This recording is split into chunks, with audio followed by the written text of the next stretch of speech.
You are listening to Center of the Sun, your favorite culture, society, and science podcast. Thank you for listening. Where do you get your 4th of July music? That's the question I'm asking you today.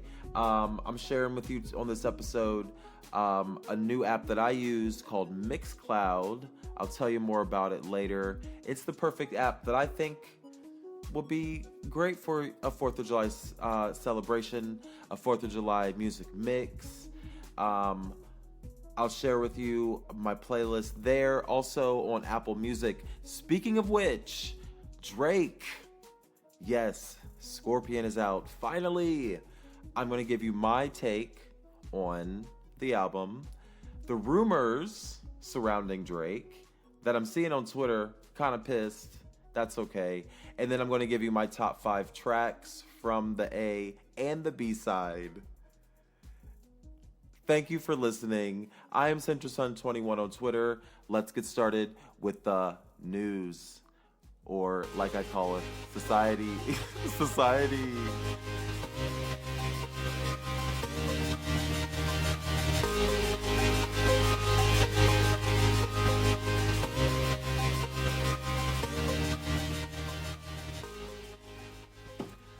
This episode is brought to you by BP Coffee.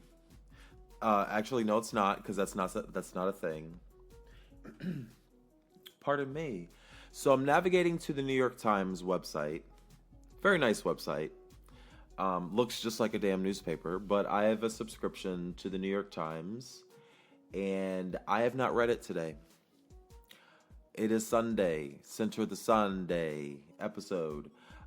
So the first thing I'm fucking looking at is the fucking headline reads, "What it costs to be smuggled across the U.S. border." So automatically I'm thrown into a panic attack because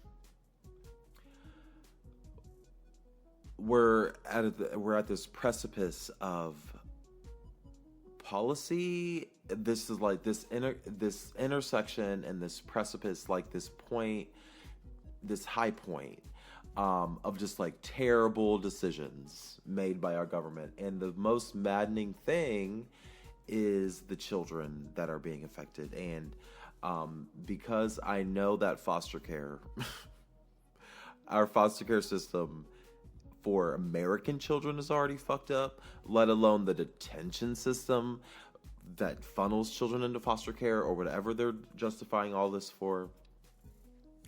All of this stuff regarding the children needs to be fixed immediately. Because I just got back from Washington, D.C., probably like a week or two ago. And during my trip there, I took 2 colleagues to the Holocaust Museum. And I don't know if you've ever been to the U.S. Holocaust Museum, whatever, but it's a very nice museum. I've been multiple times, and it is shocking. So this most recent trip was shocking because literally we are in the first step of genocide. And I wish I was like exaggerating, but this is exactly what happened during World War II to justify the genocide of the Jewish people and to people who were disabled and elderly and gay and non-conforming in any way. They were killed or put in concentration camps and things of that nature. So we need to be doing everything we can as citizens, which includes voting. Oh my fucking God. Jesus fucking Christ. Please vote. That's all I'm saying about it. And if I hear one more fucking thing about how someone doesn't like someone based on party lines and party politics, it makes no sense. Because at the end of the day, you know what these people are about. These are Republicans. So party line, I vote party line, goddammit, because I don't care. Because at the end of the day, I don't want the government itself to change. And that's what's happening right now. Our government is literally, the face of it looks different. It's very odd. Anyway, what are your thoughts? Please tweet me. Also, you can hear my song. I wrote a song it's on SoundCloud. You gotta look my SoundCloud, or look on my Twitter. It's probably shared there. For my song is called 2020. Don't forget about 2020 because Trump fucked up. Speaking of which, on this so the New York Times has a Sunday review section right up top here, and it says the millennial socialists are coming. Now, I didn't really fuck with Bernie Sanders when he was running because I'm like, how is your old ass? How are you so damn old? How are you so damn old and been in Congress for so long, and now all of a sudden you're like popping out like you can save somebody? No, you can't. But you know who can? These young women, these pretty young women on here. Yes, they're all women too, of course. But Alexandria Ocasio-Cortez, she's being highlighted in the month of July because she fucking, girl, I saw your interview on MSNBC. Both of them, because you did one earlier in the day and then you redid it at night. I was very impressed. And you better practice. It's so cute. Because you're learning how to do it. This is the ultimate like social media like lesson and like how you're supposed to tell a story. Like they always tell you, they want you to learn something, so you got to start from the bottom, and then you got to tell a story, so you got to tell all your business, and then you got to progress, and you got to be consistent. She's doing everything that an influencer on social media would do, but she's doing it through public office. So Alexandria Ocasio-Cortez, she's a 28-year-old political newcomer. She upset the U.S. Representative Joe Crowley. He's the incumbent in New York, I believe, like the 14th district. I saw on TV, maybe. I don't know, but she beat him in the primary because people, they don't think that. And that's the good thing about America. It's like, thank God we live in America, because like at the end of the day, we set it up so we can break it up, so we can break it apart. Like it's made to be broken. So that's the only thing that gives me hope about this government, is like, at least one day it'll change. What are your thoughts? I don't really want to get in it. It's kind of alarming, but we do need to make sure that we talk about the Supreme Court. The Supreme Court is under threat. If you haven't seen a Supreme Court justice in the United States Supreme Court, federal, the highest court in the land, pay attention, people. Please. Center of the sun, knees. Center of the sunny delights. I need you to be paying attention to the Supreme Court.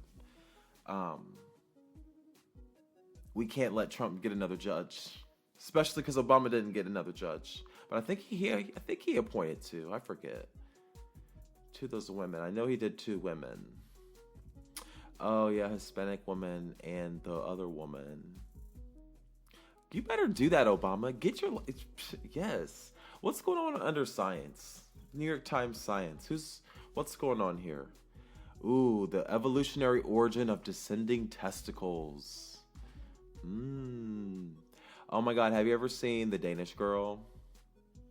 It was on cable. I saw it probably like a few months ago. That was the most terrifying thing. I've never...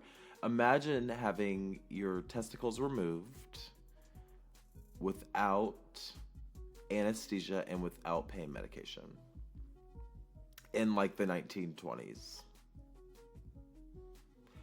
Yeah, that they didn't have to show any blood or any guts, just the thought of it. Oh, I couldn't even think of it. Oof. But get your life, girl. But I think she died. The Danish girl died because we are trauma informed up in here. We are gender affirming up in here. Thank you. But that was a good movie otherwise. It was very interesting to see kind of like the DL, the like Renaissance version of the DL. No, it was way after the Renaissance, but still. Ebola outbreak in Central Africa is largely contained. Please, Lord. Remind me not to go to places to contract Ebola. Lord. Just putting that in the atmosphere. Oh my God. Woof. Well, there's nothing really on the, there's really nothing going on in the news. Later we're going to talk about HIV. I got in a good little tizzy on Twitter. Oh, Lord. Jesus. No accents. No accents. But I got into a thing on Twitter regarding the HIV cure. Is there a cure? More to come. But basically, no, there is no cure yet. There's good evidence that that it could work, but every time we try to create one, it fails. So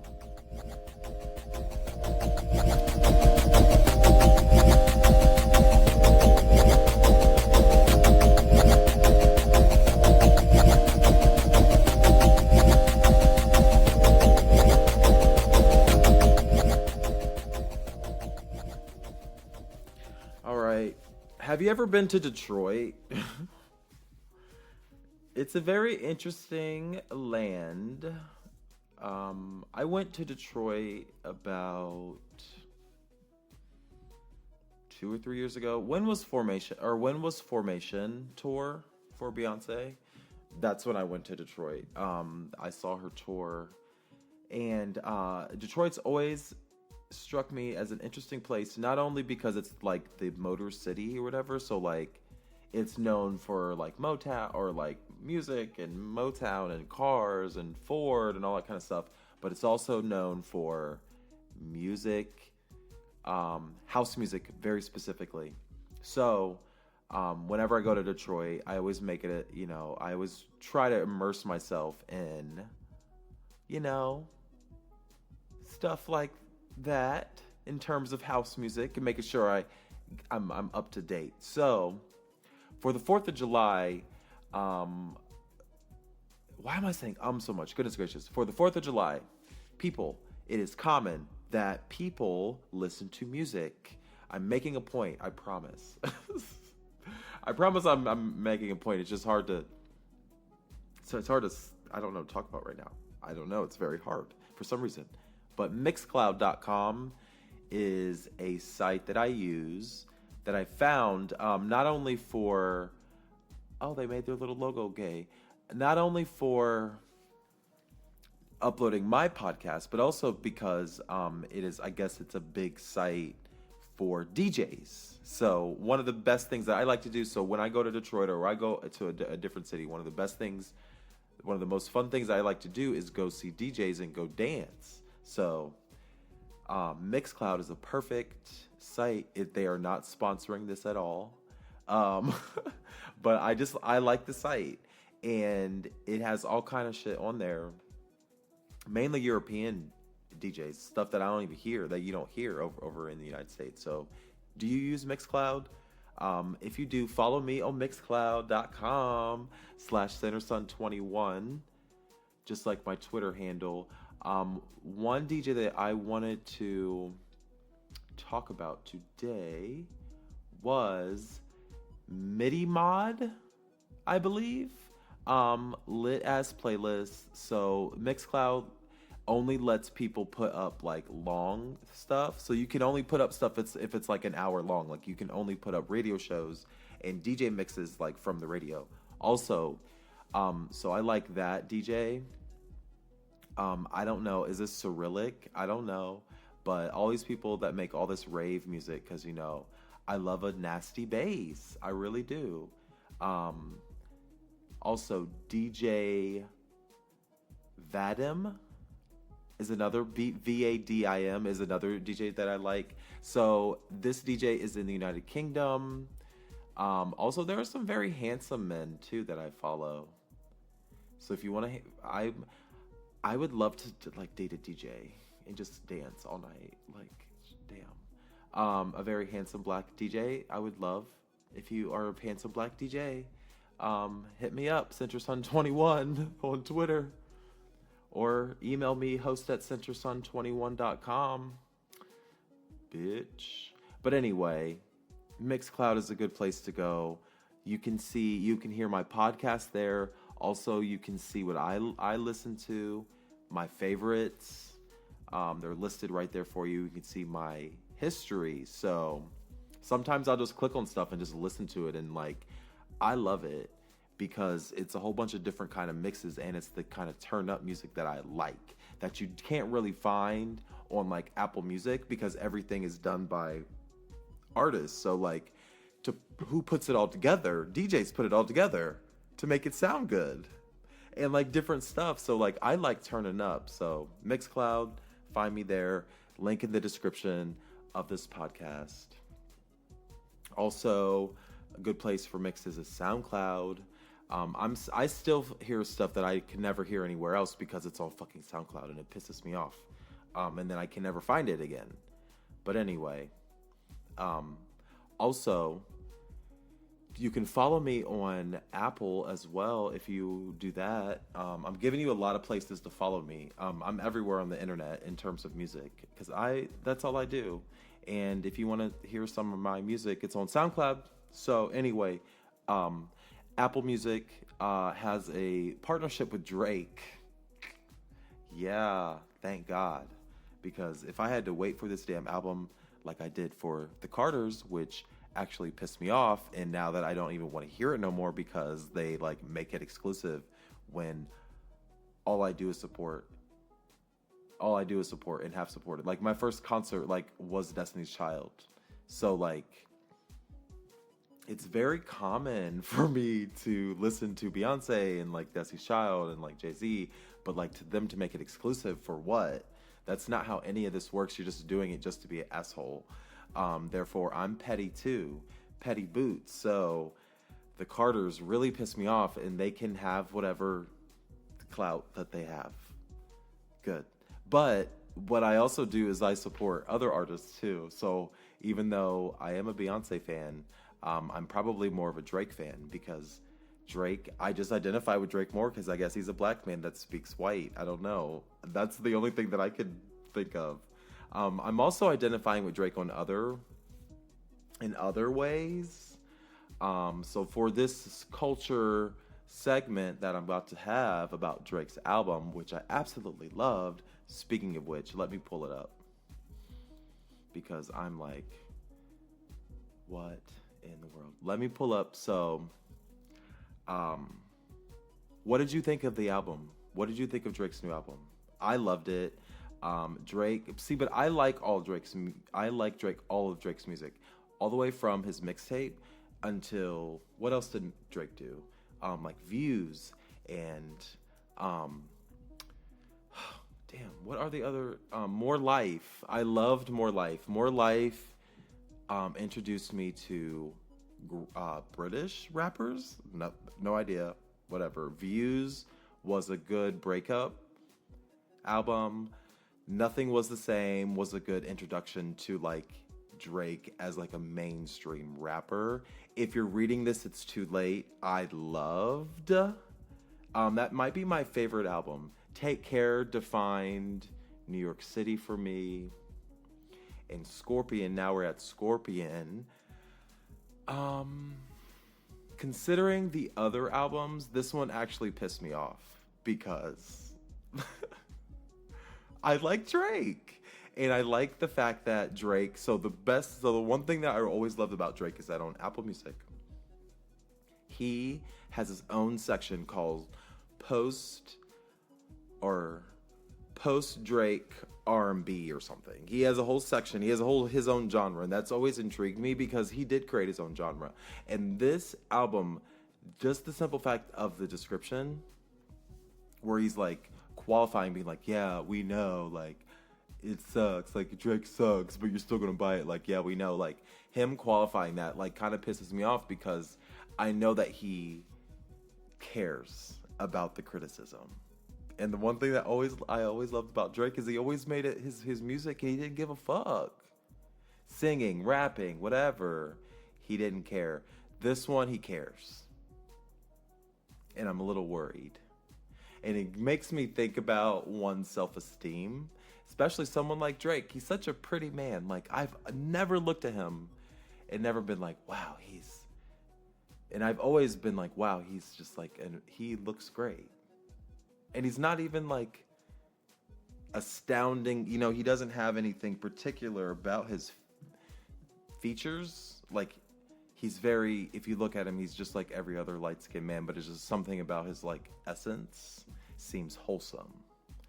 And I guess that's part of the light skin privilege. Let's talk about that part. But also, because proximity to whiteness also translates into safe, perceptions of safety. But anyway, I've always looked at him because I identify with him, whatever. And he's cute, so whatever. And he's a good entertainer. So, all the things, but he doesn't have, anyway, that's neither here nor there. I'm worried about people's self-esteem and the extent to which people are affected, and especially celebrities. Like,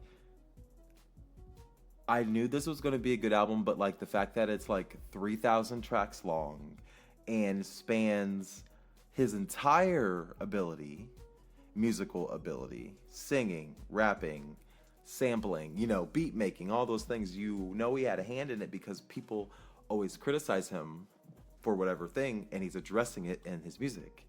And I'm like, I don't know if that's a good tactic, because part of being groundbreaking is that you say fuck the bullshit, but also criticizing the fact that he's responding to criticism is critical. It's just it's a never-ending cycle. But I just wish that he gave me with more life in with Views, I really liked. Even with Take Care, like, he's given me points of reference in my life. So think about it. How do your words affect people on social media? Even fucking Drake, like Pusha T and all this bullshit. When I see these people fight in public, I honestly think it's all a manipulation tactic or a marketing ploy. But then when I hear it in his music, and I'm like, he's like actually big mad. He's really mad. And then you people, when we're talking about these people, you can't these are like real people. And this is why, like, when I see this black and white album cover on Scorpion, I just want to like rub his head, his little wave, his three little waves. I just want to rub them and just be like, it's okay, because I don't know. These people got real problems, and I can see it, I can feel it, and I can see it because the way that people talk about it. So like, I don't like the alluding to the fact that people think that Drake is gay, or for whatever reason is having a secret love affair with whoever. So on one side he has a secret baby, and he's like sleeping with porn stars, which is kind of weird for like a celebrity, because I'm like, if you could literally sleep with anybody and you choose a porn star, which there's nothing wrong with it, but I'm like, socially, if you think about the social acceptance of sleeping with a porn star, it's not really socially accepted. So like, as a celebrity, why would you choose that and potentially suffer negative consequences? Because I'm like, maybe I should sleep with a porn star. Drake's sleeping with porn stars. I'm like, there's something to it, clearly. So on one hand, he's having this, like, I guess he's acting out. Is that what people would say? Because he's this wholesome, light-skinned man, and he has this side of him where it's like crazy or presumed crazy. Seriously, I think it's all marketing ploy or distraction in some way. And then on the other hand, he has these like male friendships with other celebrities. And I saw this post on Twitter, And this woman was like, I don't know how people figure out like dates of like when celebrities, because it's all planned. Like you can automate the internet, basically can be automated, so you can make things happen without it actually happening. Like Lil Bow Wow told you all the secrets about how people just like pose and stuff in front of things and exaggerate their celebrity status. But I saw a post on Twitter, and I'm not even going to really reference it because I don't really like the way that it was going, because at the end of the day, I don't like when people talk about or allude to the fact that people are gay, because the fact that you're alluding to it devalues my humanity. So I saw a post on Twitter where they're mapping the timeline of like Drake's child's birthday and juxtaposing that or transposing that directly on top of his Instagram timeline.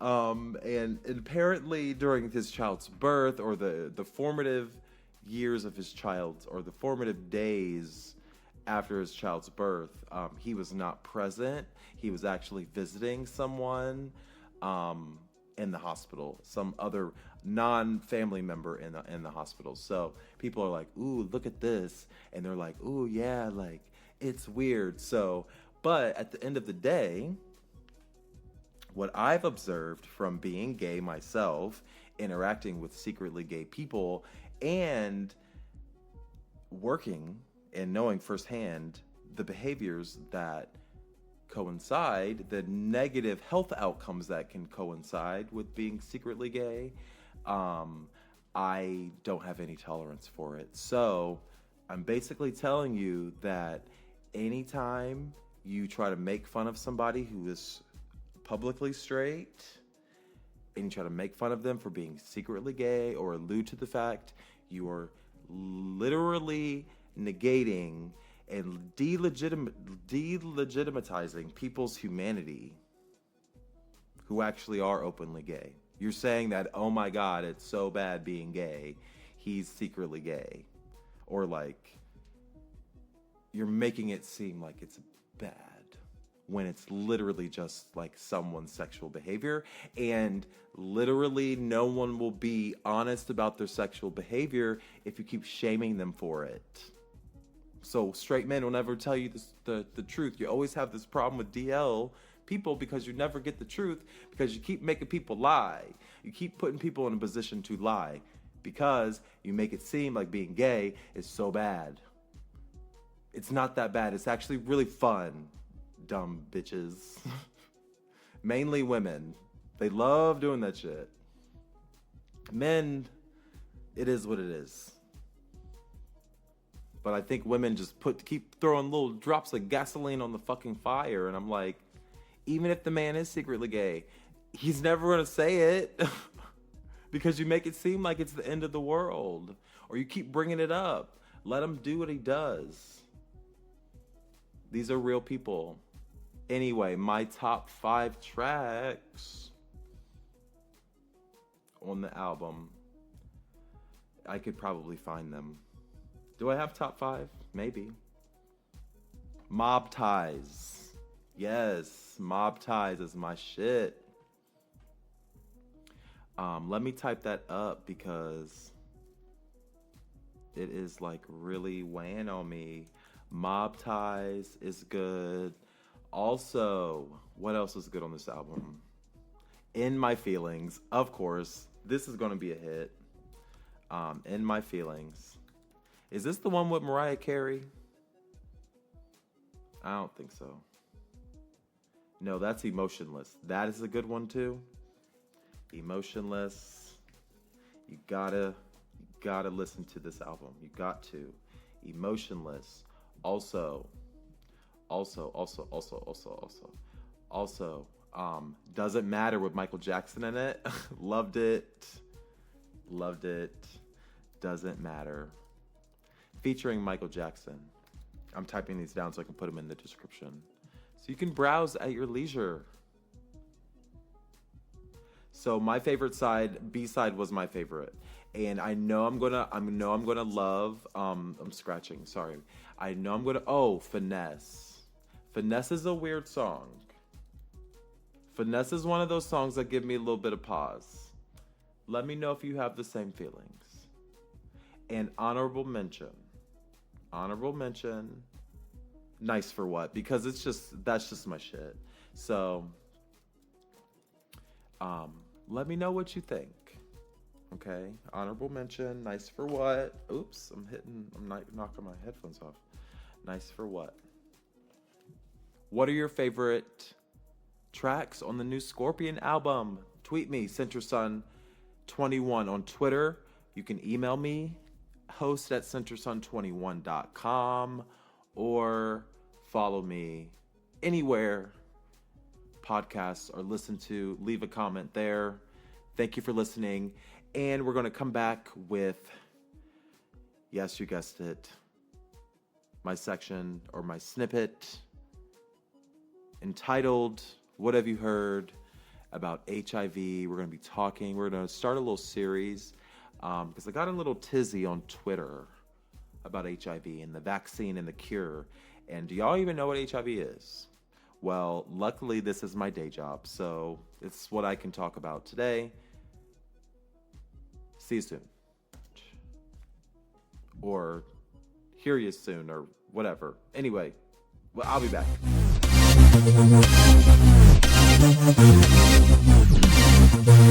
Have a Sprite somewhere.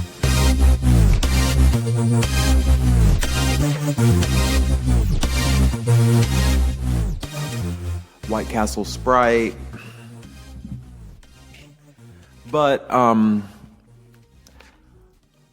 they just don't have the range, and that's okay. How you doing? Visit CenterSun21.com to read more about today's episode. They don't have the range. And I feel like, I was just on Twitter like a minute ago, I feel like, bragging, you know, you're always told you're not supposed to brag and stuff like that.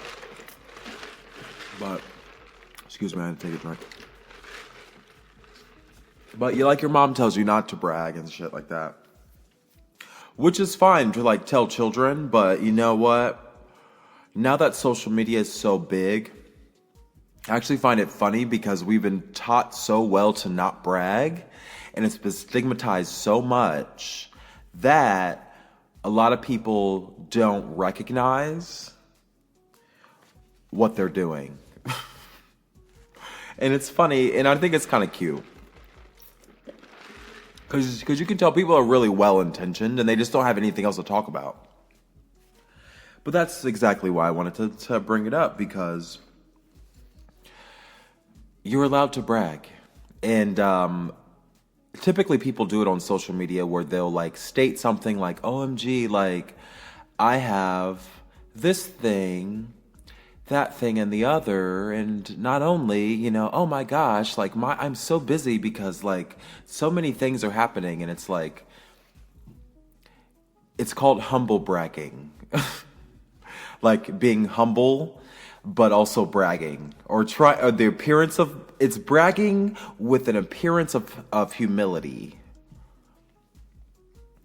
And it's very funny, actually, to see it. But humble bragging, I think it's fine. But you should probably watch yourself if you're doing it. I do it all the time.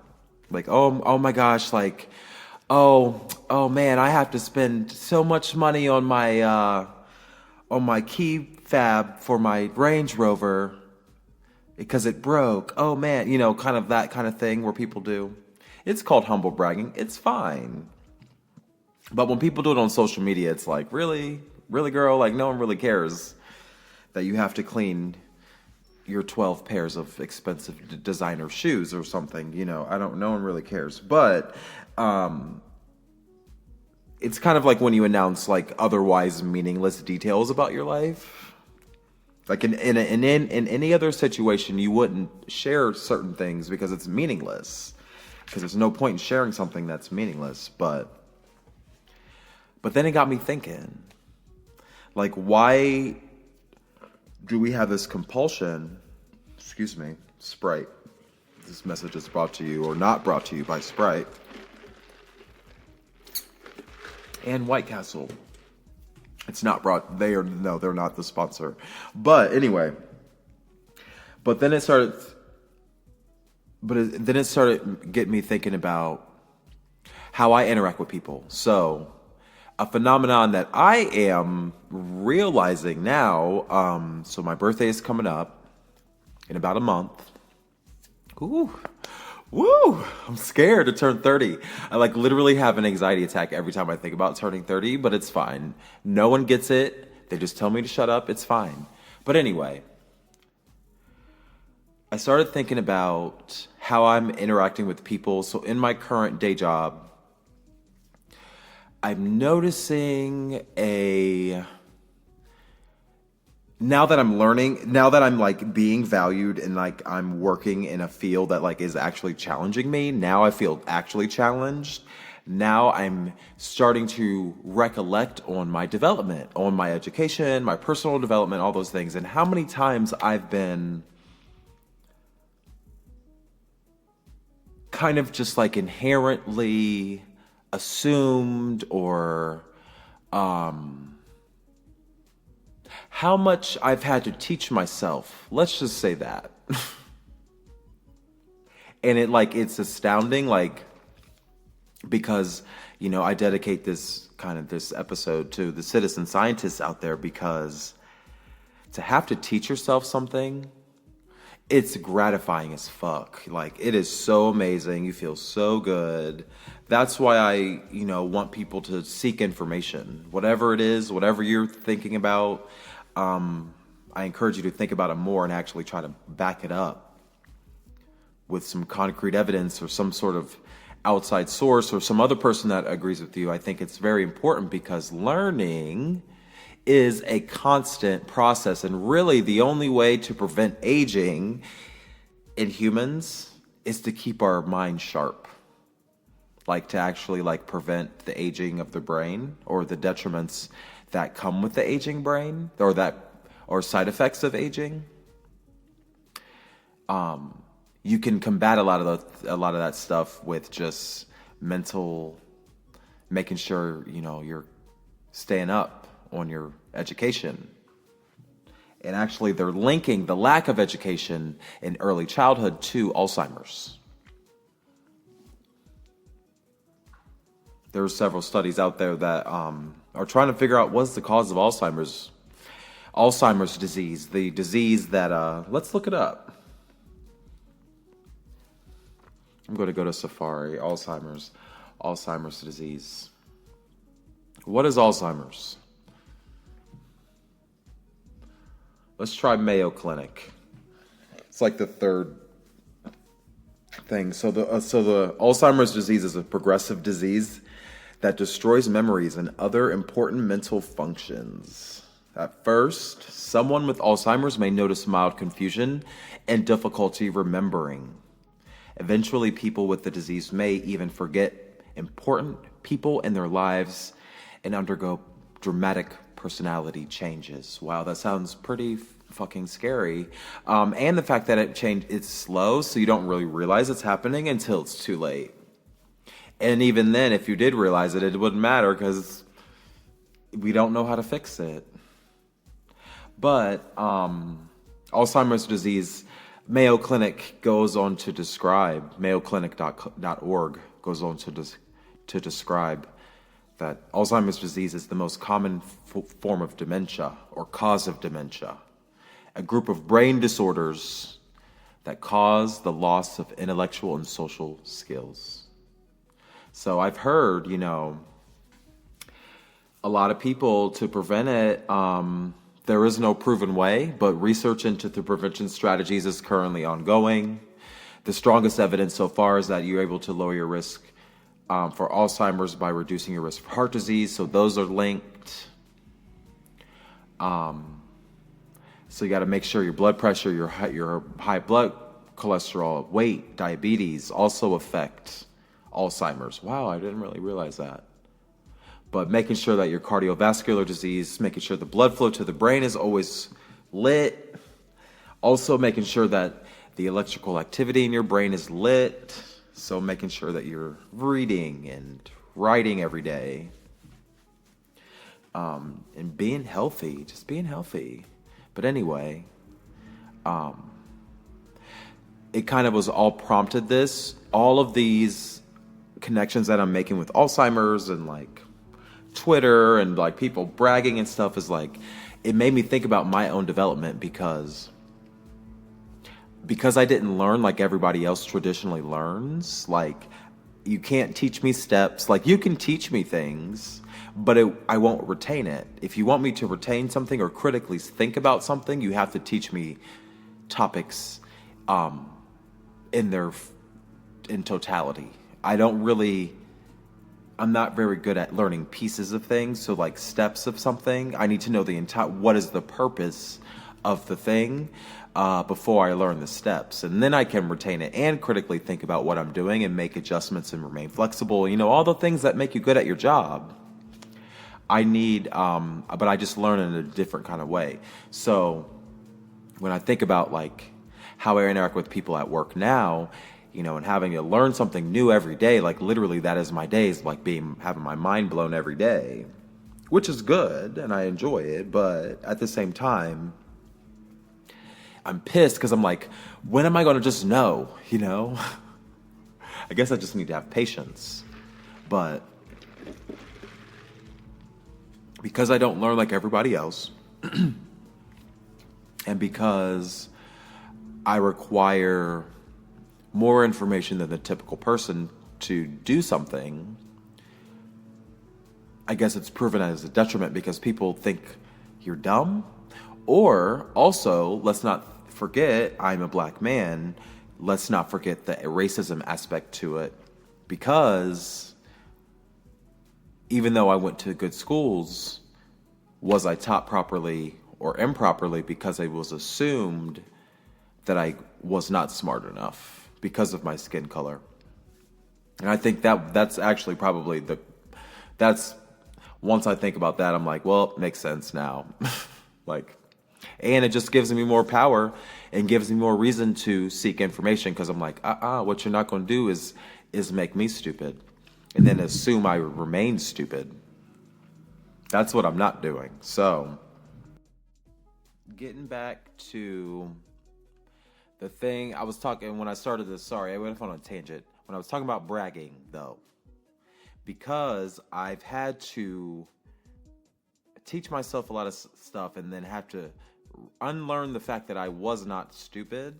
Now it's become important to me that like vanity is an asset now. Bragging, I think, is part of that. And there's nothing wrong with it. Humble bragging, explicitly bragging, you know, outright. There's nothing wrong with it. How did I get on Alzheimer's? Damn. But all that stuff, making sure that you remain on top of the information that's available. I think that's how I got on Alzheimer's, but making sure that you remain on top of stuff and like not letting yourself slip into like complacency and stupidity, because I think they want you to be stupid. I think to a certain extent, like that's the design, is that so you can just like be a slave, because whether you like it or not, like there's always somebody who's a master. You know, there's always going to be a boss. So why not try to be the boss, or why not try to understand as much as possible, so that if you get the opportunity, it's possible. Damn, I'm out. But yeah, they don't have the range, and that's okay. Fuck them. Brag about your fucking car. Well, don't brag about your money. Don't do that shit, because people will rob you. Don't give them an excuse to rob you, but also don't give them an excuse to call you stupid. If you're smart, tell people you're smart. Don't let them try to trick you. If you got some skills, shout them out loud. Fuck it. Don't be, this is how I approach it. So think of it like going to the dance club, whatever. The first time you ever went to a dance, it's scary, whatever. And I was always so self-conscious. I'm like, really? I used to hate the feeling of self-consciousness. It's just like, really? Or self-conscience or something. I don't know. But it dawned on me when I realized that everyone else was self-conscious too. So if I am the one that is not self-conscious, then I am actually the best. Because I'm the least self-conscious, which means I'm better. So if you go to a dance club and everyone's standing around and you're the only one dancing, who's the best dancer? It will be you. So think of it, out of 8 billion people, if no one is dancing except for you, who's the best dancer? You're the best dancer. Therefore, you get to be the leader. You get to be the boss. It's logic. Duh. That's how I rationalize it. So if everyone else is self-conscious, which they are, but no one is self-conscious and confident at the same time, then you're the most confident, you're the most self-conscious, which means, or the least self-conscious, which means you're the prettiest. Or you're the best. I think it works. Does that logic work? I don't know. I think it does for me. That's how I live my life. That's why if you got something to brag about it. Because at that exact moment, no one else can brag about that. So you're the best. So if you have 14 friends, brag about your 14 friends. Because I got about 13. Therefore, you're better. Duh. You're the smartest. I love it. You are the center of the sun. If you're the center, no one else can be the center. Be your center. Shit, damn. But anyway. Thank you for listening. Visit my website, centersun21.com. Text me 513-289-0474. Tweet me on Twitter at centersun21. Leave me a comment, subscribe, rate, review, all that good shit. This is Center Sun Podcast.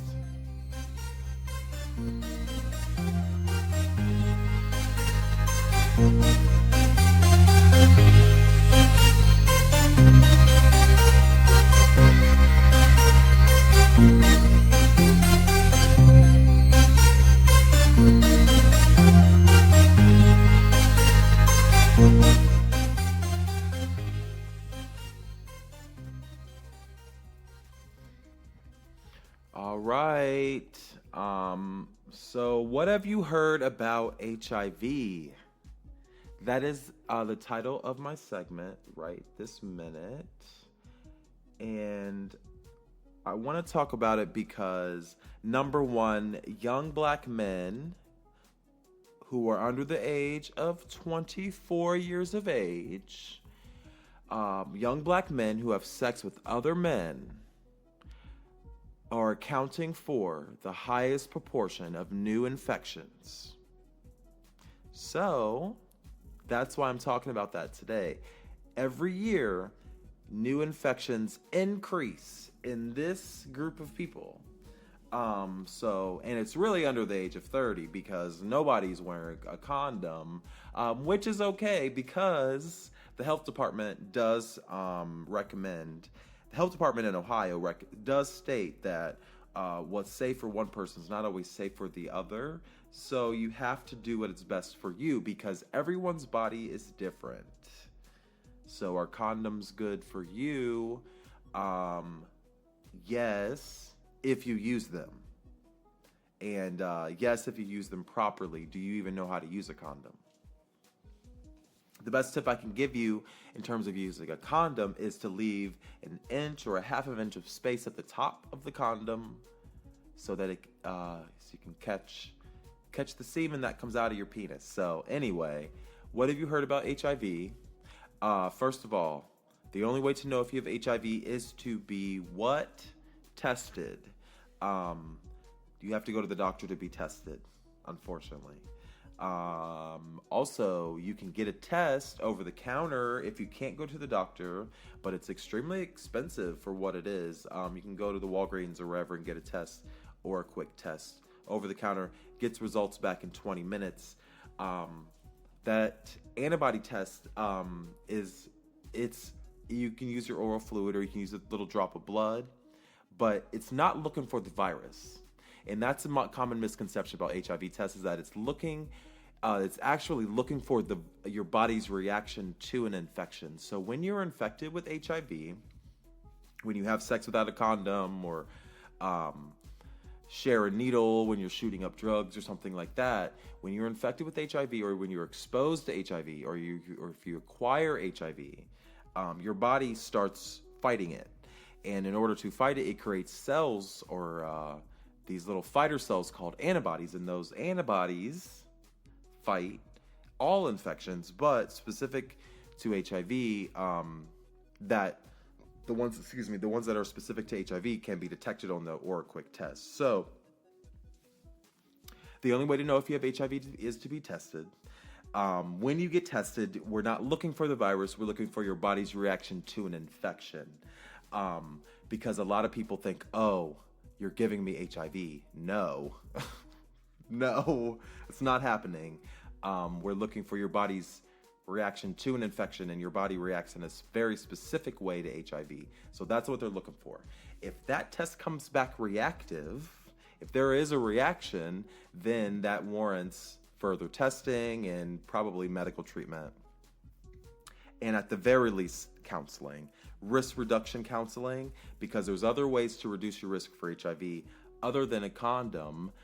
You can do things like limit your number of partners. So, how many partners in the last 12 months have you had? Have you had 10 partners? Can you count them on your hand? If you had 10 partners in the past year, you could reduce your risk for HIV by decreasing your partners to 9 in the next 12 months. Because just literally decreasing your number of partners decreases your risk dramatically for acquiring HIV. Also,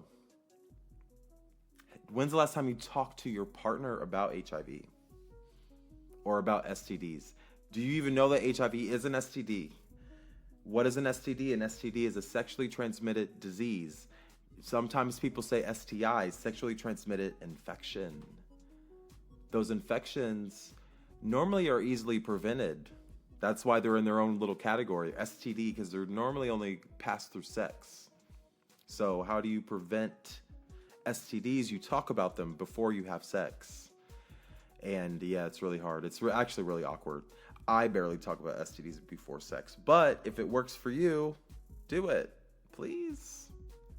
Because again, black men, especially black men who are under the age of 24, who have sex with other men, are disproportionately becoming acquainted with HIV, which is astronomical because it's highly preventable and highly treatable by very simple changes to one's sexual behavior. So condoms, limiting your partners, talking about STIs, STDs, all those things could literally reduce your risk for HIV. Also, research. Have you heard about some research around HIV? Because we can prevent HIV with medication now. The same medication that we use to treat HIV, one part of that medication can also be used to prevent it.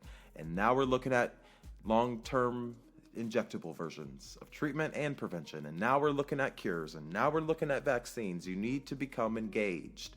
There is technology out there to save our lives.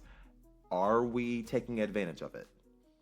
Center of the Sun podcast, My purpose is to close that information gap, because young black people in general, black men, specifically black gay men, black men who have sex with other men, whoever you are, I want to share information with you to close the information gap, because we should not be lost.